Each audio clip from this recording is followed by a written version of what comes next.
Hi there, I'm Leisha Grabinski with Blue Sky. The federal government is warning 2024 could be a very difficult fire season. Already, we saw a fire get out of control near Regina Beach. And as you're hearing in the news, there is a community in Alberta's Peace region already under an evacuation order. So today, we look at all of the preparations taking place in Saskatchewan for this spring and summer. We'll be speaking to people on the front lines of fire prevention, and we'll hear about what lessons we can learn from prescribed burns used by Indigenous people.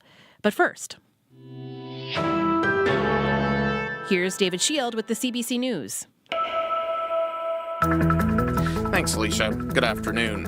A 34-year-old man is recovering after he was stabbed in Saskatoon's Riversdale neighborhood yesterday afternoon. Police were called to the 200 block of Avenue H South around 5 o'clock. They eventually tracked down two men a few blocks away. One of them had life-threatening injuries and was taken to hospital, where police say he's now considered stabilized. The other man turned himself in and handed over two weapons.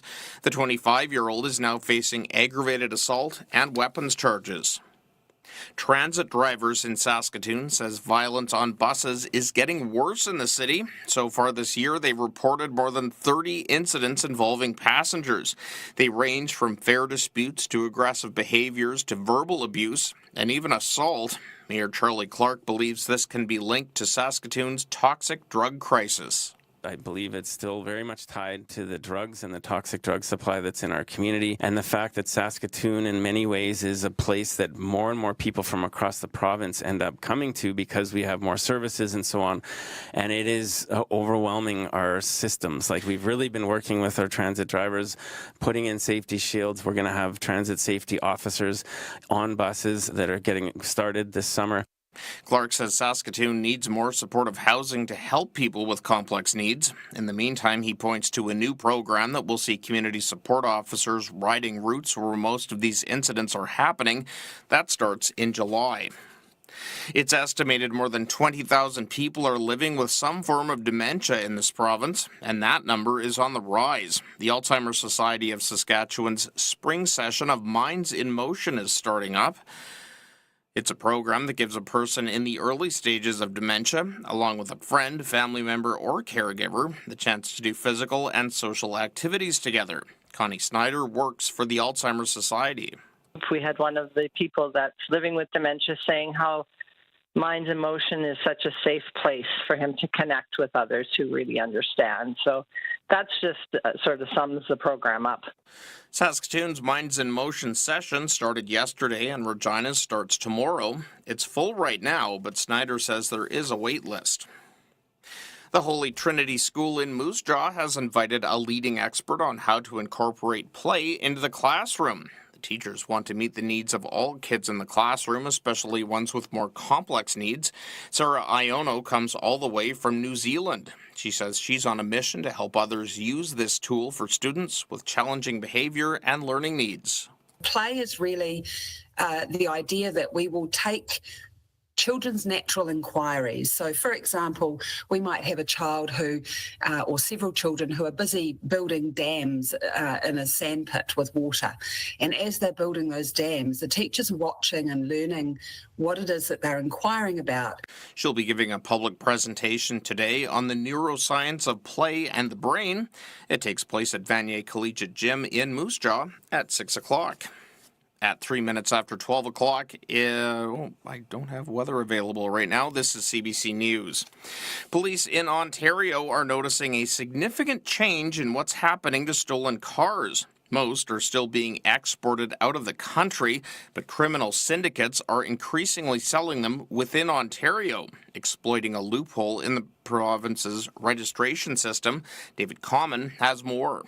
Speeds about, they're going about 120. In Peel Region, undercover officers are discreetly following a suspect. Oh, that's them right there. The takedown nets a man they say reflects a growing trend in auto theft, re-vinning, where a vehicle's unique registration number is copied and used on a similar stolen vehicle. Ontario's vehicle database can't speak to similar systems in other provinces or U.S. states. That means criminals can harvest a VIN from a vehicle outside Ontario and use it here without a red flag. That needs to change, says Peel Deputy Chief Nick Milinovich. That's why a national registry that moves itself beyond any sort of provincial jurisdiction is important in all capacities. In a statement, Ontario's Ministry of the Attorney General said they'll address any weakness without specifying what they would do right now. David Coleman, CBC News, Mississauga. The taps are back on for American military aid to Ukraine. When our allies are stronger, we are stronger. President Joe Biden has signed a foreign security bill that calls for a total of $61 billion worth of supplies, including air defense munitions. Kyiv says the material is desperately needed to fend off increasing Russian airstrikes. The package passed following months of stalemate in Congress, largely due to opposition from some hardline Republicans. The bill also includes $26 billion for Israel and $8 billion for the Indo-Pacific region, mostly for Taiwan. Biden says first shipments of equipment to Ukraine will be dispatched within hours. And Alberta officials are preparing for a busy wildfire season. 63 wildfires are already burning across the province, but officials say none are out of control. They warn dry vegetation exposed by melting snow is highly flammable. The Ministry for Forestry and Parks, Todd Lowen, is asking Albertans to stay vigilant. I urge you to assess your property for wildfire danger and take any preventive action you can to address these risks. This includes breaking up fuel sources that could ignite a structure, removing trees in close proximity to your home, and properly maintaining your gutters and roofs to rid the materials that could easily ignite, such as leaves and dry needles. There is currently one evacuation order in effect along the Peace River northwest of Edmonton. It affects about 30 people. And Leisha, that's the news at 12 o'clock. David, thank you. You're welcome. That is exactly why we're talking about fire preparedness in Saskatchewan today here on Blue Sky. But first, let's check in with Ethan Williams, who I know is monitoring that all the time for us and taking a look at the forecast. Hi, Ethan. Hey, Leisha. Yeah, and conditions today in Saskatchewan really not helping the fire situation here. You thought yesterday was warm. Today, things just kind of keep warming up. We're looking for low 20s through much of south and central Saskatchewan today. So, it'll be a very nice day. Temperatures above average, of course, for this time of year. We're usually closer to about 15 in places like Regina and Saskatoon, usually this time of April. We're warming up because there is a low-pressure system which is moving out of our province and into Manitoba, and there's a warm front associated with that. And, of course, behind that warm front, that's where that warmer air is, and that's why things our temperatures are bumping up across the province, even in the north. Today, mid to upper teens for places like La Ronge and Buffalo Narrows. And in the far north, temperatures a bit closer to kind of 10 to 15 degrees for today. This time of year, though, you should still be kind of in those upper single digits. So even there, it's a bit above normal. That low pressure system is also making things a bit gusty at times, especially through south and central today. Gusts from the south upwards of 40 to 50 kilometers an hour at times, and we are seeing those breezy conditions in many locations. Swift Current right now, a gust of 55 kilometers an hour. Not quite as gusty as a couple of days ago, but you're still going to notice that a little more than yesterday, I think. Things, though, should still be partly to mostly sunny throughout much of the province today. Nice sunny day. For the north, though, we are watching a system which is going to be moving in a little bit later tonight and in through the day tomorrow, primarily affecting the far north of the province, where we are places like Uranium City and Stony Rapids, even into the Collins Bay, Key and Cree Lake area of the province. We are seeing that move in overnight, and that will be kind of starting off as rain, it looks like, but likely transitioning over to wet snow tomorrow. And accumulation amounts going to be hard to pinpoint here because that's likely going to melt on contact with the ground a bit. Of course, it's very dense snow, so we'll be watching that, Leisha. Of course, that will likely help the fire situation in that part of the province, but we could really use some of that moisture for the rest of us as well. Yeah, absolutely. Ethan, thank you. You're welcome. That is the CBC's Ethan Williams. Right now in Regina, we are sitting at 19 degrees, and in Saskatoon, it is 20.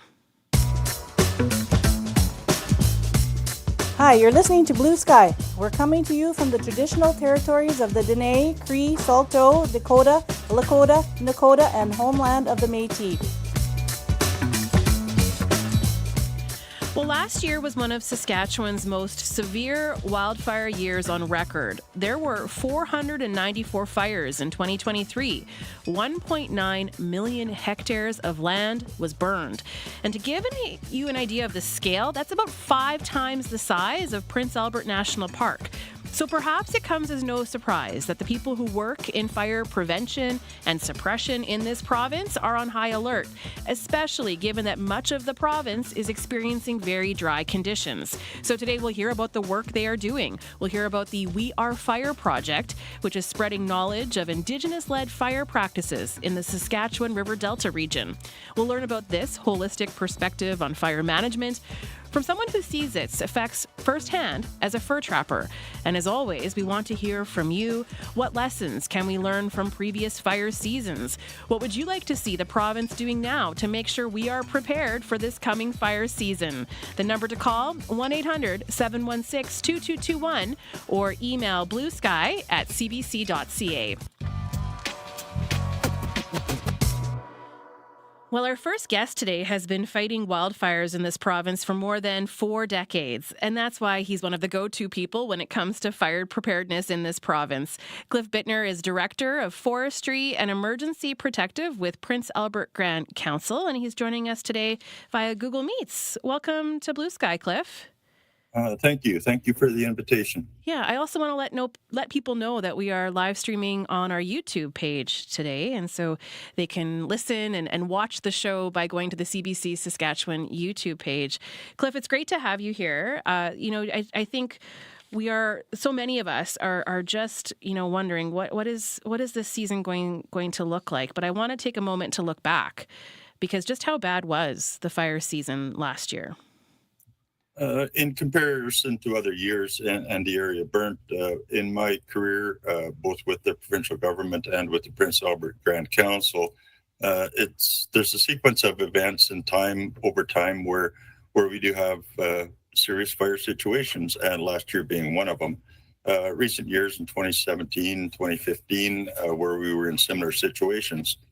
A lot depends on the weather and the trends of precipitation or the lack thereof, and puts us in a precarious position, both within our tribal council and the Saskatchewan Public Safety Agency. Can you put it? I have memories of people forced from their homes, especially because of smoke in the La Loche area, and that kind of repeated messaging of, okay, it's bad again, you're going to have to leave. And so what impact did last year's fire season have on people, do you think?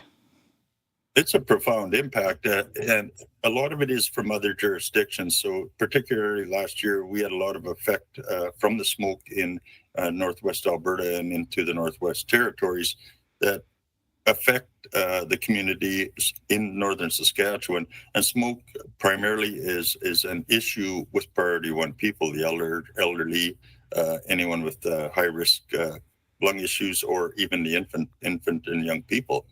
And we have to move them out of those communities for their own protection. When I read that number, that the amount of forest, or the amount of land that we saw burn last year, 5 times the size of Prince Albert National Park. You've had a lot of years of working in this. How do you react when you hear that that's what happened last year?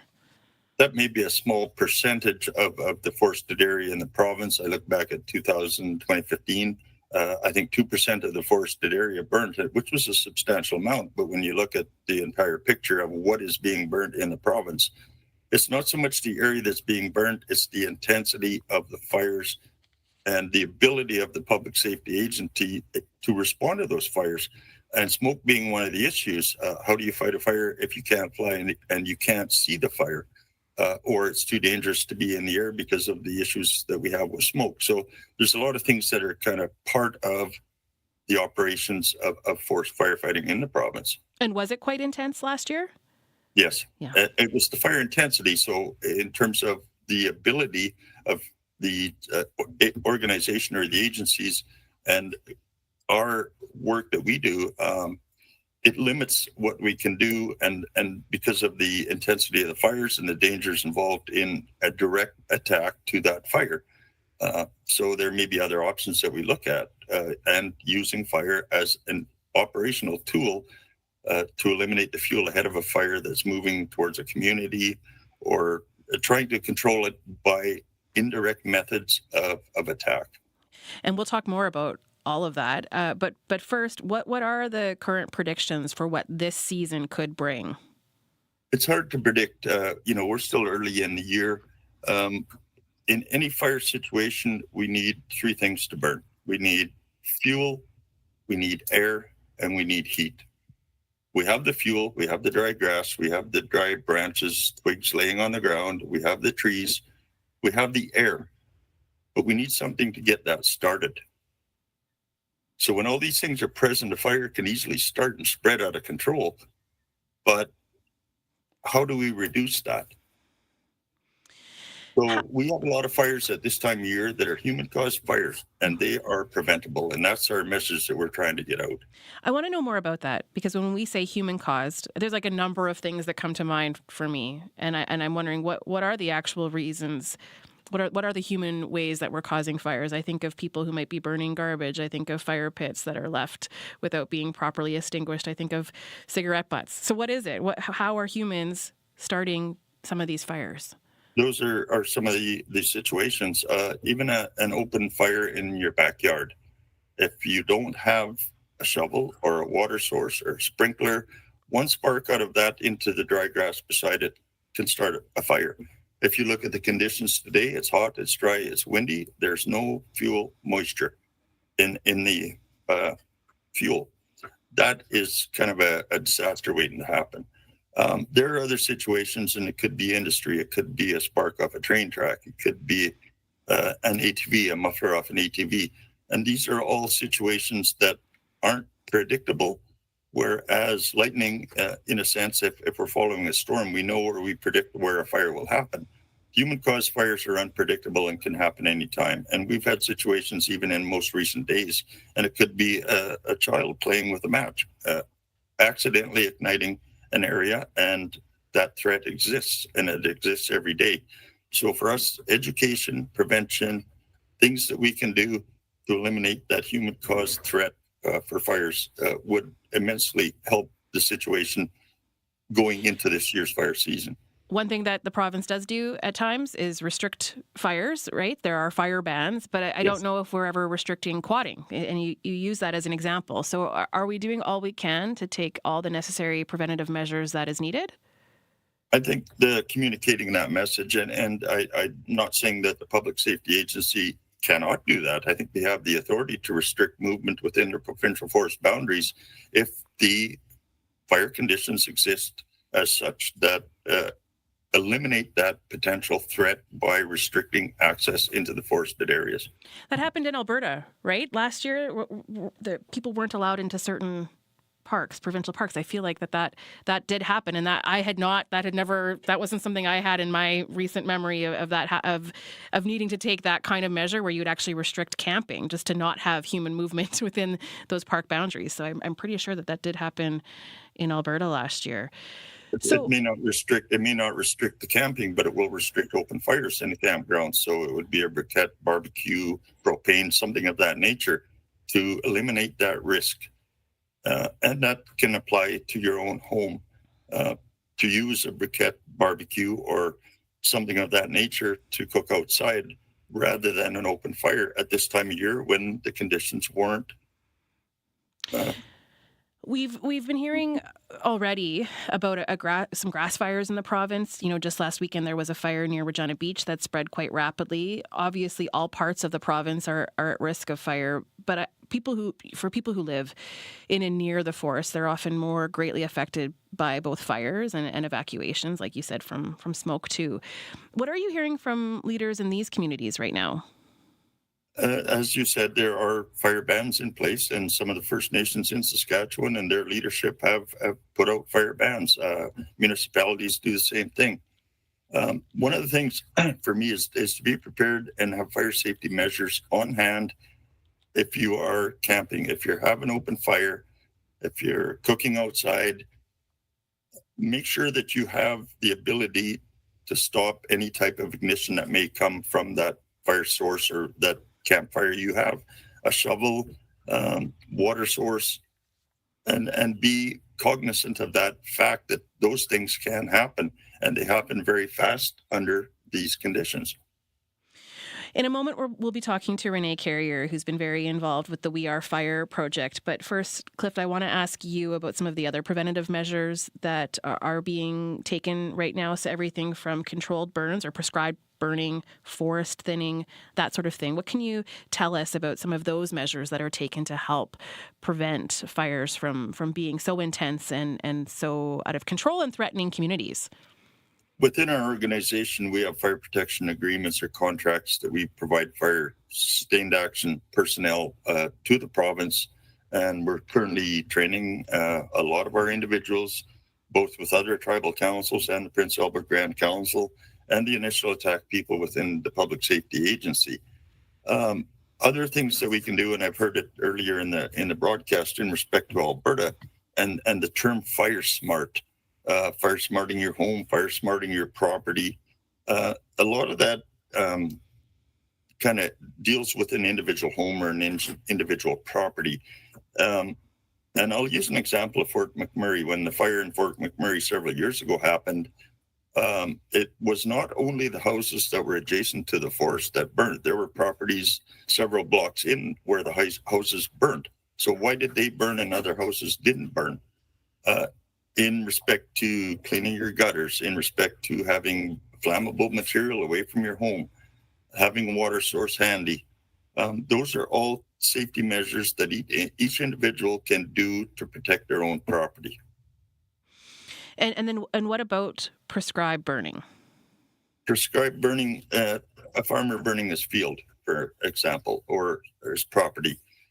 We do a lot of that on First Nation reserves land where we have trained qualified fire personnel that conduct these burns under a controlled condition, usually later in the evening when the humidity increases, the wind dies down, and we will try to eliminate small areas at a time to reduce the amount of vegetation that is flammable. And it could be something that the kids accidentally start on fire. And we've seen that in some First Nations in recent days. If you look at the statistics today, I think there's 4 active fires in the province, and 3 of them are on First Nations. So for us as a tribal council or an organization, we want to be proactive and we want to ensure that we are part of the solution and not part of the problem. I'm speaking today with Cliff Bittner, who's Director of Forestry and Emergency Protective with the Prince Albert Grand Council. He's with us today until 1 o'clock. We are hoping to hear from you. 1-800-716-2221. You can email bluesky@cbc.ca. One question that we have on our mind that you may want to respond to: would you like Saskatchewan to take more preventative measures to prevent wildfires? Again, you can call us 1-800-716-2221. You can also email bluesky@cbc.ca. Now, our next guest is an educator, fur trapper, and land user in the Saskatchewan River Delta in northern Saskatchewan. Renee Carrier and her husband Solomon have been involved in the We Are Fire Muskrats to Moose project since the beginning. They've created a website to share how Indigenous-led fire practices can blend with Western fire management, and we have Renee on the line right now to tell us more. Renee, welcome to Blue Sky. Good afternoon, and thank you for having me. Nitsinigasun Renee Carrier, and I'm here as a N28 fur trapper, as an educator, and as part of a muskrat to moose larger team, and talking about good fire on the landscape. Yeah, we're really lucky to have you as part of the conversation today. Renee, for people who don't know much about where or what the Saskatchewan River Delta is, can you describe what the landscape is like? And that will connect then with why the We Are Fire project is so important. What is the landscape like there? The landscape is it's a vast territory of intertwining waterways with the Saskatchewan River, but also of many smaller tributaries, creeks, very small lakes, ponds, marshes. It's the 7th largest inland delta in the world, and it's an extensive over 1 million square kilometers of wetlands. And it's about halfway up the province. And if we were to sort of look at a geographic area, perhaps around Nipawin over to Grand Rapids, Manitoba. So it goes into another province as well. And so the territory is really vast, and it's a Treaty 5 territory, and it's homeland to the Métis people, and those people that make and have made a livelihood from that territory for generations. And so, oh, sorry, I'll let you go ahead. From muskrats to moose, right? That's the name of the project. We are Fire Muskrats to Moose, and so obviously home to a range of species too. That's right. It has an extensive range of plants and animals, birds. It's one of the most diverse birding places in North America. And so the We Are Fire project stemmed out of cultural practices that have taken place for hundreds of years up in this territory, in this geographic area. And that is that the territory supported fur harvesters who were muskrat trappers. And they harvested the muskrat for fur, but they also harvested it for food. It's quite a delicacy when it is deboned and it is smoked. And so it was a territory that harvested, with a small number of fur harvesters, over 750,000 muskrats. And the practice was that you would go for a very short period of time in the springtime and harvest muskrats. So springtime meant, according to a Western calendar, would be in March, and it might be in May, and it might even be in April, depending upon the season, because muskrats have a certain cycle in a season that they start to come out, and we would harvest those over about a 3 to 4 week period. And at the end of that season, we would then lay fire to the land. We would put fire around the edges of the lakes, and we would set fire to the creek areas to burn back sort of the plant species that we wanted to have good growth with. But there was policies put in place, or suggestions, however you want to word it, with the government, the ministry, in the late 80s, that they actually they considered, we were told to stop burning because, policies change, they evolve, and they felt that there should be a no burn policy. Fire suppression was reigning. So people obliged, and so they slowly stopped to burn, knowing that fire was good, that we respect fire. And at a certain time of the year, it's really good because it takes away certain types of plant species, and it brings back good plant species for everything from muskrats to moose. And so we've been working for over 10 years now trying to bring back what we call good fire on this geographical area. It may not apply to other parts of the province or other parts of Canada, but for here, we're a water-based territory. And for us, it's part of our livelihood, and it's part of our cultural practices to burn, to get rid of those plant species. Now, what's happened since the late 80s is the lakes, the creek areas have grown in. They've imploded. So they've been taken over by an invasive species called Phragmoides. Phragmoides looks like a big, tall, kind of thick reed grass. When it grows up, probably 3 meters, 2.5 meters, so 8 feet tall. And it's invasive because it has a really thick root or rhizome system, which runs about 15 feet, and it's quite thick. And it chokes out the good plants. And what I mean by that is that Phragmoides, animals don't eat it, or if they do eat it, it has no nutritional value. Mm-hmm. So these lakes have grown in over the time period, and we have way too much Phragmoides, and nothing, it chokes out all the other good plants. So what we're doing with We Are Fire and the Muskrats to Moose project is introducing fire back to the landscape and to get rid of the phragmoides, but also to bring back really important plant species, such as sweet flag, which in Cree is wegus, which is called ratroot. It's a plant that the ratroot loves to eat, but it's also a medicinal plant. And also to bring back red willow, because that's even choked out. Red willow is a medicine, but also moose love to eat fresh, young red willow, and it's not able to grow. So we're returning good fire to the landscape. Now, the fir harvesters, they would always set their fires according to the season, and that meant according to the weather conditions. There must be ice on the lake or on the creek, and snow in the forest line, so that a fire cannot escape. Renee, I am so interested in what you're sharing, and so I don't want you to go anywhere. We have to take a moment to check in with David Shield, but I do have a few more questions for you. You clearly have so much knowledge, so just hang tight for one moment.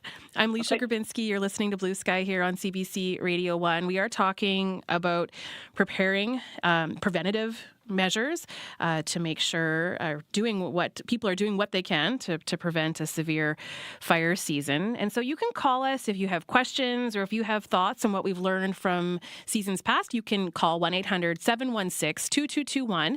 You can also email bluesky@cbc.ca. Let's check in with David Shield, who joins us right now. David, what's making news? Well, Saskatoon's transit drivers are concerned about bad behavior on buses. The union says violence on buses is getting worse in the city. Mayor Charlie Clark believes the city's drug crisis is feeding the issue. The Holy Trinity School Division in Moose Jaw has invited an expert to speak on play in the classroom. Sarah Iono says play can be a good tool for teachers to use, especially with students with challenging behavior. She's on a mission to incorporate play into regular teaching. And Alberta is running into a serious wildfire season. Right now, 63 wildfires are burning across the province. Alberta's Minister of Forestry and Parks is asking people in the province to be extra careful. And I'll have a full newscast for you coming up at 1 o'clock. David, thank you. You're welcome. That is the CBC's David Shield. Renee, we're asking you today all about the We Are Fire project, but when you hear news stories like we just did from David and, the warnings from the federal government that we are in likely for a very difficult fire season, for someone who is so connected to that part of our province, clearly you have a lot of knowledge. Just how do you react when you start hearing the stories about, and maybe you're probably seeing it firsthand, but just what we're anticipating this season to be like? How do you react to some of that? Well, I think that Cliff Bittner said it correctly. The idea of fire smarting your yard and your home needs to be at the front. And what we're doing with We Are Fire and the Indigenous-led the trappers in this territory, they're fire smarting their territory. They're cleaning their territory. They're taking prevention of their territory to clean up that really dry fuel that we weren't, I'll use the word allowed, for being a generous word, to burn, because it was taken care of for year after year after year. We would burn, and then we were told not to burn. So that's what we're trying to do, is to take our part in respectfully returning cultural burning practices to the landscape in this area. And do people still have the knowledge, Renee? Because if a practice is stopped, like as you say, do people still have the knowledge needed to pursue these kinds of cultural practices? Especially in our territory, we have actually have a tech team called the Traditional Ecological Knowledge Team, and many of our fur trappers in N28, which is that vast area, have that knowledge because they come from people who made their livelihoods from the landscape. So they're passed on that knowledge. But I think, like with any good knowledge, good practice, we need to bring youth in and have those practices rejuvenated. And that's part of the Muskrats to Moose and We Are Fire research. It's all Indigenous-led, which is really, to me, key, because it's Indigenous-led grassroots research in that we have our land users who are not affiliated with anybody else. They're just the land users, and they're going out and they're picking plants, they're setting fire, which was done in March because of the seasons, because we don't burn when the nesting birds return and when there's no snow on the ground. So they're collecting these plant species, they're weighing, they're measuring them, and they're going to do this now year after year after year and see have a recorded data that other Western scientists may take a look at and see, does this actually help make prevention, fire smart the territory, but also bring back those good species and bring back those muskrats.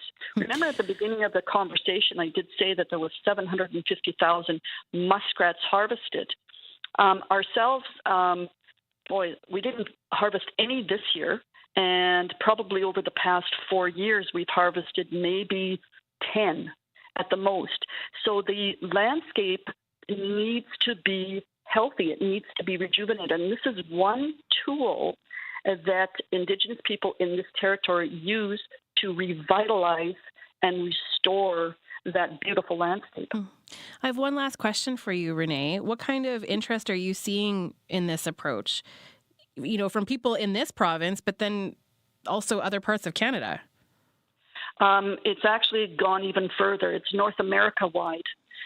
Because they're very, very interested in seeing the long-term impacts of cultural burning on the landscape and what it can do to bring back keystone species to really revitalize this territory. So, and to be using those practices that we really respect fire and we look at the seasonality, meaning that we burn this year, it was perfect burning conditions, but it was in March. Because already it's too late, because the waters have opened up and the snow have come and the birds have come back. So the impact would be devastating. So to have Western scientists and the ministries of environment to be sitting down with the keepers of knowledge in certain territories is the next step. And to take a look at perhaps policy amendments or changes is a next step, because what we have been doing hasn't worked. So perhaps we need to try new approaches. Renee, it's been great. Yeah.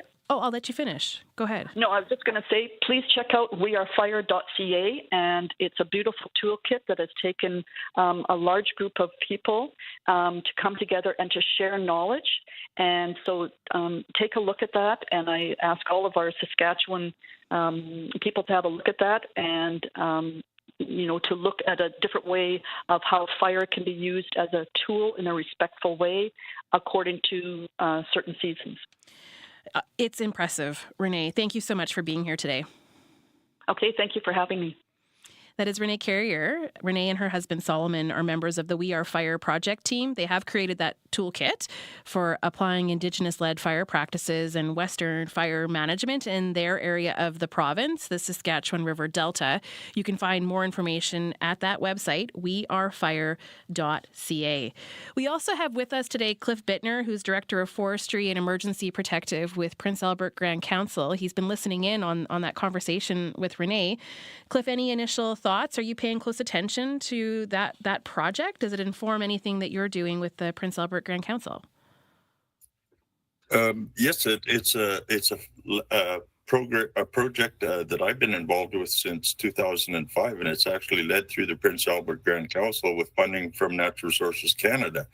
So a part of what I do is support the work there. And Renee had mentioned that this is recognized on an international scale. We presented this at the BC Wildfire Summit, at the California Wildfire Congress. I've seen articles this morning in Oregon or in Utah where the parks or the state are doing the same thing with the invasive Phragmites, where they're trying to get rid of it. And it's a cultural practice that has been going on for a long period of time. And the use of fire in the landscape is not something new. It's the Nature Conservancy of Canada, Parks Canada, other jurisdictions and agencies use fire as a habitat restoration tool. It's the application of fire and when it is safe to do it. And that's kind of the key message that I could say is the application of fire is not always bad if it's understood and it's done in the right conditions. The other thing I'd like to learn more about from you, Cliff, is First Nation fire protection crews. Tell us a bit more about that. How many crews have you trained? What do they do? Tell me more about them. We're currently training as we speak to get everybody fire ready. We have contract services that we provide through the Prince Albert Grand Council, as well as Meadow Lake Tribal Council and other independent First Nations along the Forest Fringe, Beardy's Okamassis, Water Hen, Big River First Nation, Pelican Lake First Nation. Within that, we form wildland fire suppression crews. So the crews are sustained action crews that are trained and qualified similar to initial attack personnel, and they're kind of the second line of response after the initial attack of fires. We work closely with the Public Safety Agency. We coordinate the training together, and as we speak, like I said, we have training happening right now to have our people fire ready. And what is the benefit? I'm sure the benefits are significant, but what is the benefit of having local people have that kind of training who know the areas? It's beneficial, but they're also qualified sustained action fire personnel within the jurisdiction of Saskatchewan. And I don't think there are any other jurisdictions in Canada that have a cost sharing arrangement similar to the one we have with the provincial, federal government, both supporting it.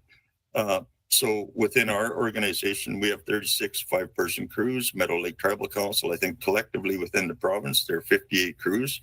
And some of the Métis communities and villages in northern Saskatchewan all have similar contracts that are supported by the Public Safety Agency, not so much the provincial and federal government cost sharing arrangements. So this is a force that we have established provincially to work with the Public Safety Agency in suppression of fires in the province. A lot of people hard at work. I'm speaking with Cliff Bittner, Director of Forestry and Emergency Protective with Prince Albert Grand Council. We are looking ahead to the fire season and all the preventative measures that are taking place. If you have any questions or comments on previous seasons, 1-800-716-2221. You can also email us, bluesky@cbc.ca. Now, our next guest is hoping for a slow summer. Michelle Vandevoort is a member of Muscadet First Nation. She's Associate Director of Saskatchewan First Nation Emergency Management with Prince Albert Grand Council, and she's one of the people who will be called upon to help get people out of harm's way during wildfire season. She's been listening to the conversation, and she joins us right now. Michelle, welcome to Blue Sky. Hi, Jenna. Thank you so much for having me. Yeah, thanks for being with us. So it is still April, but what are you doing these days to make sure you're prepared for the possibility of wildfire evacuations this year? Honestly, it's been a lot of meetings, a lot of sitting with leadership, our First Nation communities, and also sitting with our partners. We've been actually planning all winter long. We sit with our partners such as the Saskatchewan Public Safety Agency. We're also sitting with the Canadian Red Cross, and we sit with our other partners, Indigenous Services Canada, to plan and make sure that everybody is on board. We're all on the same page, and we know what, like as an example, evacuation is going to look like this summer. And how have things shifted? You know, I understand that you're connected to agencies, you're making a plan, but this is really about the people, right, who are directly impacted by fire. And so what have you learned over the years, and how have you been able to implement practices that really put people and community members, like put them first, you know, so that they're well taken care of? What have you learned over the years? First and foremost is, I think everybody needs to acknowledge and just recognize that our First Nation leadership, our chiefs, our counselors, and all of our support people on reserve are experts in their own rights. They know how to take care of their people, and I have honestly learned so much, you know, in my 7 years of doing this provincially, of the knowledge that they hold about their people and how much they just want to help and support and make sure that they are also receiving culturally appropriate services. You know, I've seen a huge change over the years, and one of the hugest changes that have helped support evacuations was the hiring of emergency response coordinators in this province, both at the band level in community, and we also have emergency response coordinators at our tribal council levels as well. So they have been huge advocates and huge resources for our chiefs and councils, and support them with their plans that are already on place on reserve. And that can change things, like even the food that's served, right? Or, I know that in Saskatoon, people would come to our city and they'd often end up in a large gymnasium, which may not be the best situation for people who are escaping or leaving a really difficult situation, right? So what are some of those tangible changes that you think have made a real difference? Well, just as you said, we really went away from congregate shelters. They're just so devastating for anybody to live in when they're evacuated from their homes. So what we're doing now and working with our partners is making sure that hotels are available, which is very hard during the summer with so many events going on across Saskatchewan. That was a huge change. And just our leadership having bigger voices at the table.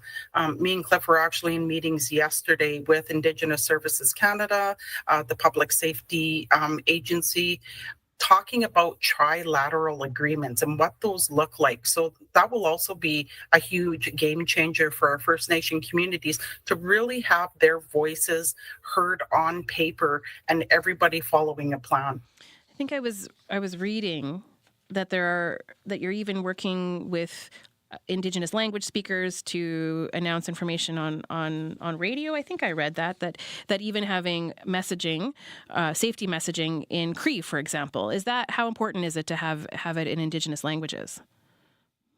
It's vital that our elders are getting the same information in their languages as the rest of the population. So this is a huge initiative that was started by the Grand Chief, Brian Hardlaw, with Prince Albert Grand Council, recognizing that we need to start our efforts earlier and earlier every year, and making sure that all of the messaging is being translated is very important. And it's also very important during an evacuation to have those language speakers at registration desks, and that was another game changer that the Tribal Council also brought forward, making sure that our people, are welcomed in a good way as well.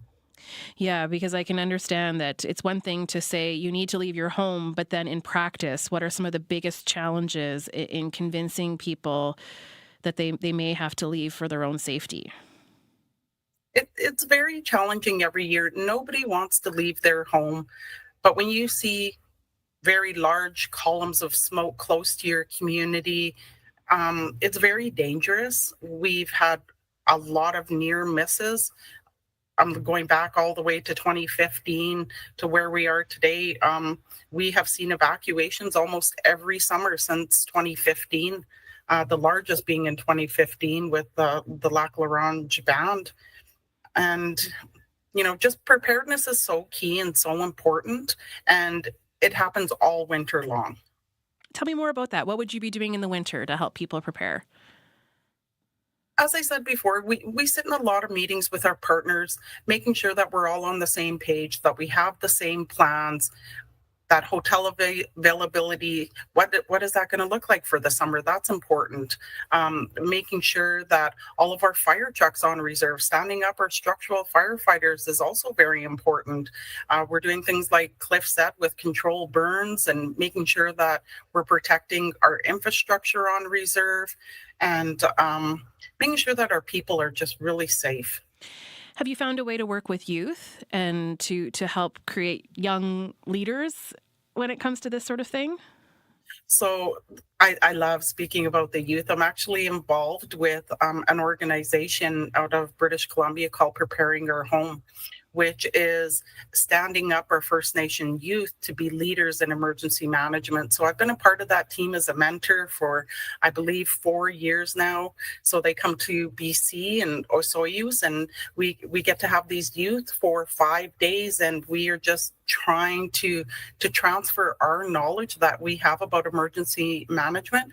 And another exciting thing that I just want to mention is Sask First Nation Emergency Management is hosting one of only 3 Camp Mollies that is coming out of Ontario. So Camp Molly is a camp geared just for females, non-binary youth, and it's always only been in Ontario. So this summer, 3 First Nation communities were chosen from across Canada, and I'm very excited that we're hosting one here in Saskatchewan.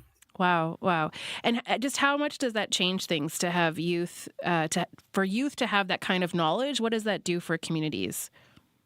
Well, in the realm of emergency management, I don't think that youth are often brought to the table, which is a huge disservice to our planning, because they come with such out of the box ideas, things that, a lot of times you get tunnel vision and, you have a youth at the table. And what about this? And why can't we do this? Because they haven't a lot of times been through the planning or been a part of the planning process. So I've just seen it as really a game changer. And I hope everybody involves their youth in their planning for emergency management.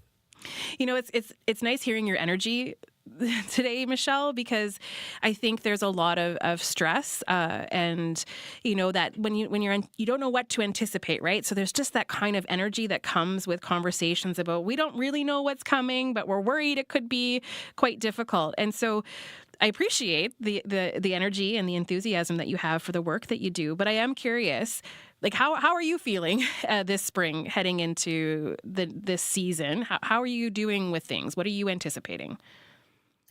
It's always very stressful to have on your shoulders.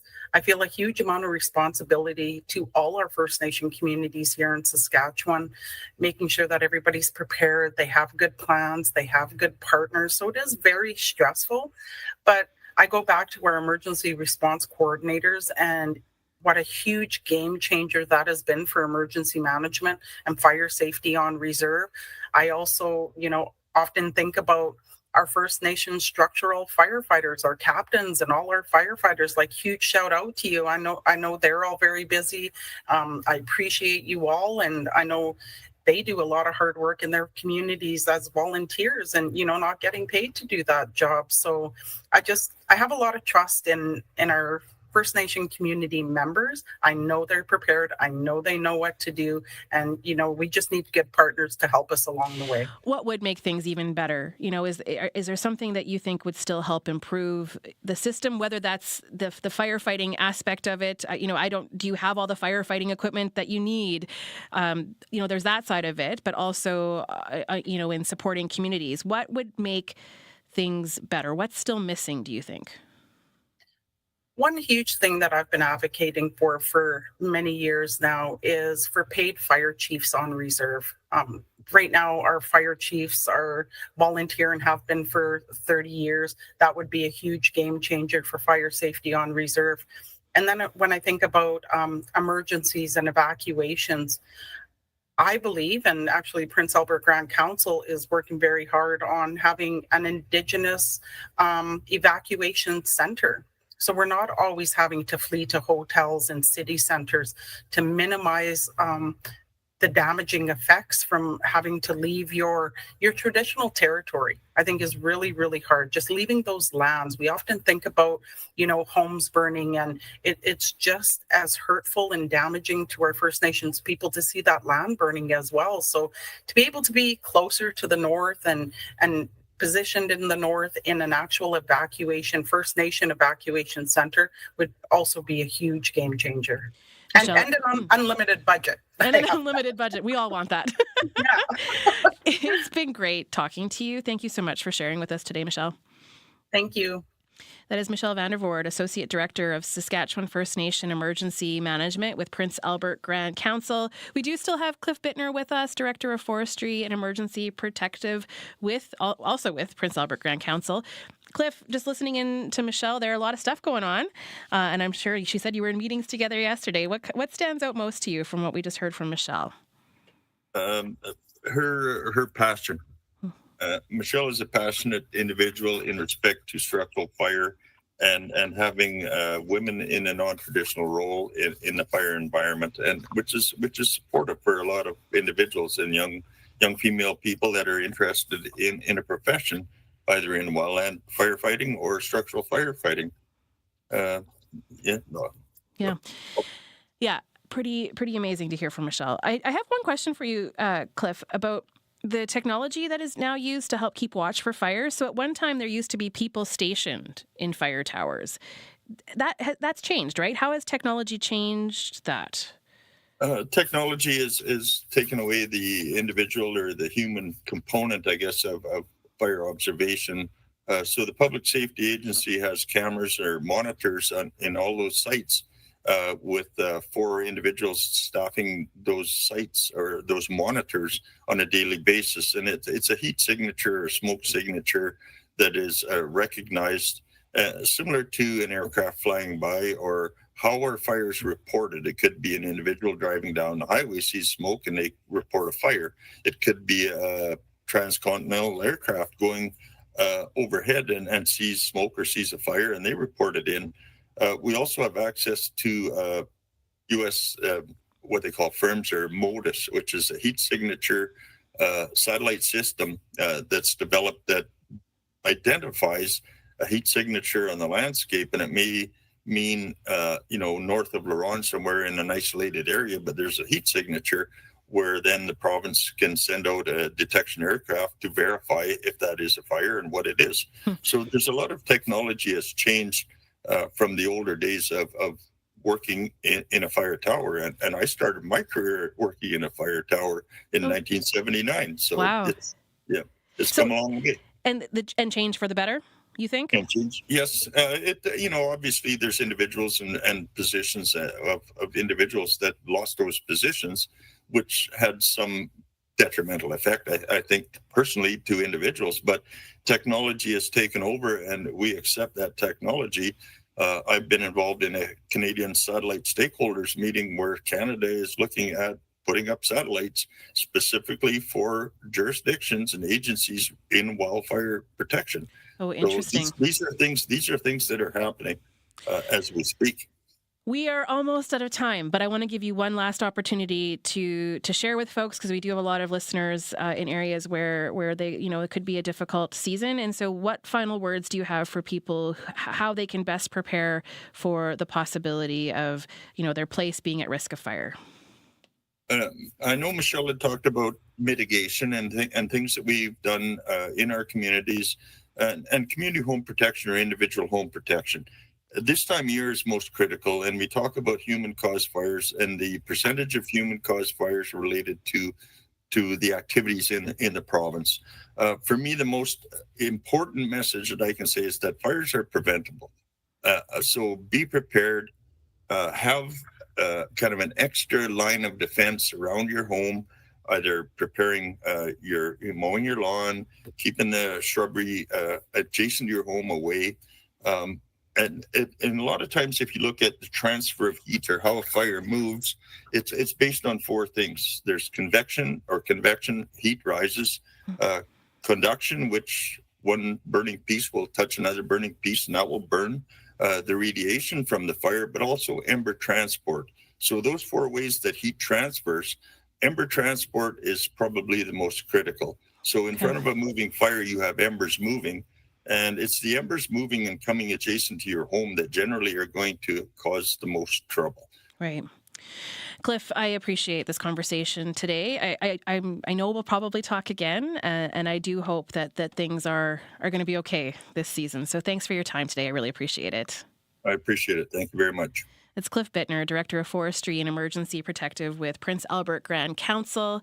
I'm Leisha Grabinski. You've been listening to Blue Sky here on CBC Radio 1, 94.1 FM in Saskatoon, 102.5 FM in Regina, 540 AM across Saskatchewan, and streaming live in 2 places. You can stream us on CBC Listen, and today we were on YouTube on our CBC Saskatchewan page, and then after the fact, our episodes are available on YouTube and on CBC Listen as well.